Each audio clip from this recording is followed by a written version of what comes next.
Profesa William Maro, ni makamu mwenyekiti wa bodi ya mkonge Tanzania. Leo hii tumefika katika eneo ambapo tunajenga kiwanda kimojawapo cha kuchakata mkonge. Tungependa ikumbukwe kwamba serikali ya Mheshimiwa Dr. Samia Suluhu Hassan imehamasisha sana ukulima wa zao la mkonge ndani ya nchi yetu.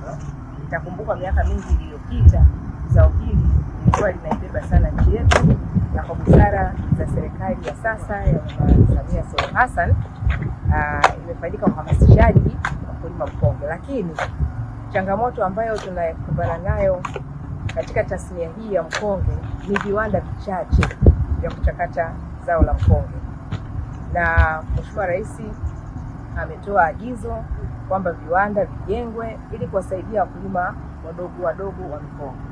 Kwa hiyo sisi kama bodi tukishirikiana na management ya bodi ya mkonge, lakini pia chini ya uongozi thabiti pia wa waziri wetu Mheshimiwa Bashe, tumeanza kutekeleza ujenzi wa viwanda vya kuchakata mkonge.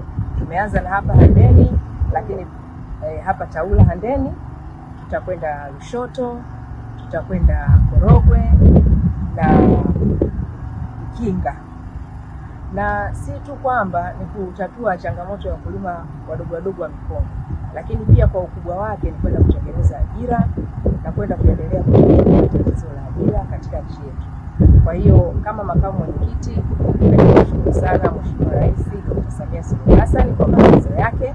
Nipende kumshukuru sana Mheshimiwa Waziri Bashe wa Kilimo pamoja na management yake kwa kutekeleza, lakini pia watendaji wa bodi ya mkonge chini ya kiongozi wao mkurugenzi mkuu Bwana Sadi Kambona. Sisi kama bodi tuko pamoja nao na tunakwenda kuhakikisha kwamba changamoto za mitambo na viwanda vya uchakataji mkonge inakwenda kuisha, na viwanda vingine hasa vitaanza kujengwa katika mwaka wa fedha ujao.